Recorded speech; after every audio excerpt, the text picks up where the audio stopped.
Explainer. Today, we're unpacking an absolutely fascinating thought experiment derived straight from the brilliant minds over at XKCD.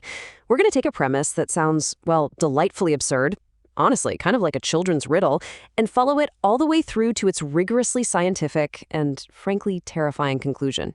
If you love taking simple, everyday concepts and stretching them to the absolute extreme limits of physics, you are in exactly the right place. We're going to look at the escalating Earth and how a tiny, almost imperceptible change of just 1 centimeter can literally lead to a singularity. Here's the seemingly innocent question posed in our source material. How long until you notice your weight gain if Earth grew 1 centimeter every second? Now, we all know the Earth is basically a giant sphere, right? And we're held to it by gravity. But what if it wasn't static? What if the radius of our world increased by exactly 1 centimeter every single second? Initially, your mind probably goes straight to everyday consequences. You might be thinking, well, my morning commute's going to get slightly longer over time, or, exactly as the prompt suggests, how long until I step on the scale and have to blame the actual planet for my weight gain? Because obviously, as the Earth gets bigger, its mass increases, and therefore its gravitational pull on you increases too. But as you'll see, worrying about your waistline is entirely missing the much, much larger cosmic picture here. Okay, let's dive into this. We need to establish the foundational rule for this whole thought experiment. The average composition of rock is perfectly maintained. This is absolutely crucial. This means we are not just talking about the Earth puffing up like an empty balloon. If it just expanded with absolutely nothing inside, its overall density would drop and gravity would actually decrease. No, in this scenario, new matter, average Earth rock, is magically and continuously being added to maintain a constant density as the radius grows. We are literally packing on planetary pounds, layer by layer, second by second. So that's our starting point from a basic human perspective. Moving right along to Section 1, the cosmic escalation, from rocky planet to stellar corpse.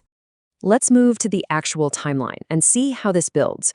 Because when you continuously add mass to a rocky sphere, physics doesn't just sit back and let it grow peacefully forever. The creators of this thought experiment actually caught a silly error in initial assessments. We aren't just creating a super Earth here. Let's look at the exact chronological escalation of our impending doom. Step 1. The Earth continually gains mass. Step 2. The core pressure pushes it completely past the Chandrasekhar limit. And Step 3. It passes an even more extreme boundary, the Tolman-Oppenheimer-Volkov limit. Let's break down the mechanics of this first major roadblock. The Chandrasekhar limit is a really fundamental concept in astrophysics. Normally, regular matter, like the atoms making up the rock of our expanding Earth, is kept from collapsing in on itself by something called electron degeneracy pressure. Basically, electrons absolutely refuse to occupy the exact same space. It's a hard limit. But as our Earth grows and the sheer, unfathomable weight of all that new rock presses down, the gravity eventually becomes so overwhelmingly strong that it completely defeats this pressure. The atoms are literally crushed. The electrons get smashed right into the protons, creating this massive, unimaginably dense ball of neutrons. So at this exact point, the Earth as we know it is gone. It has violently collapsed into a neutron star. But hold on, remember our initial premise? The expansion doesn't stop. We are still adding 1 centimeter of rock equivalent mass every single second to this brand new hyperdense neutron star. And this relentless growth pushes us right to the Tolman-Oppenheimer-Volkov limit. Just like normal atoms have a breaking point, neutrons have one too. Neutron degeneracy pressure is literally the last physical defense the universe has against total gravitational collapse. When the mass of our ever-growing Earth-turned neutron star crosses this specific limit, even the neutrons themselves cannot withstand the massive crush of gravity. The structural integrity of matter completely fails, and the whole object collapses in on itself down to an infinitely dense point. Now for Section 2, the mathematical inevitability and why a black hole is absolutely guaranteed. The source material points out a really subtle error in how we initially view expanding spheres, because ultimately it's a mathematical battle. And this brilliantly illustrates what's actually going on.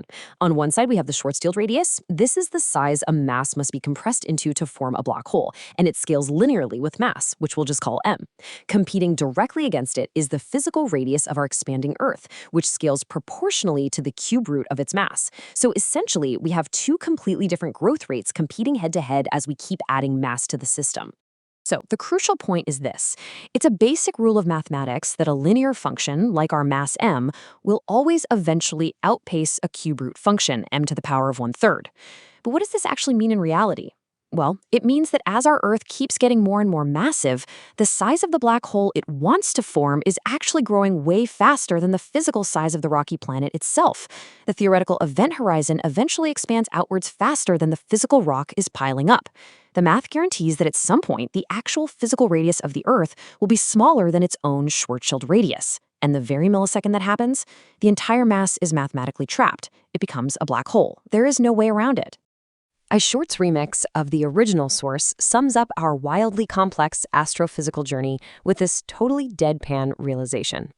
We'd be dead if the Earth expanded 1 centimeter every second. I mean, talk about an understatement, right? We started off by worrying about our waistlines on a bathroom scale, and we mathematically proved we'd end up bending the fabric of space-time itself. It perfectly encapsulates the sheer absurdity of taking a seemingly everyday question and pushing it to its absolute extreme limit. This entire thought experiment shows us that the universe operates on strict, unforgiving thresholds. A slow, steady 1 centimeter change seems totally harmless to us. But physics doesn't care about our perception of speed. It only cares about mass, density, and absolute limits. It really forces us to ask, if this simple, seemingly innocent change inevitably leads to a singularity, what other everyday questions are hiding catastrophic cosmic inevitabilities? What other subtle, tiny changes to our reality would trigger the literal destruction of matter itself? It's a mesmerizing reminder of the fragile, carefully balanced physical laws that allow us to even exist at all. Thanks so much for joining me on this explainer. Keep questioning the physics of your world.